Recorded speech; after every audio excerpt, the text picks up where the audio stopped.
మరి ఇప్పుడు దైవ సేవకి రావాలి, దేవుని సేవలో జాగ్రత్తగా కొనసాగాలంటే ఈ ఐహిక విషయాలు అధిగమించాలి.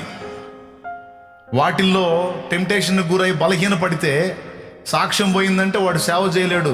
ఆత్మల్ని రక్షిద్దామని వచ్చి ఆత్మల్ని నాశనం చేసినోడు అవుతాడు. కాబట్టి ఇప్పుడు ముందు దేవుని పనికి వీడు వాడబడాలంటే ముందు వీడిని తరుముతున్నటువంటి శోధనలో వదిలించబడాలి. 2006వ సంవత్సరంలో నేను సేవకు రాకముందు 2004-2005 సంవత్సరాల మధ్య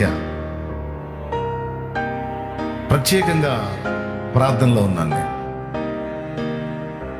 అంటే 24-25 సంవత్సరాల ప్రాయం, 25 అనుకోండి, 24-25, 24-25 ఇయర్స్. ఆ ఏజ్లో ఒకడు సేవకు వచ్చి ఎట్లా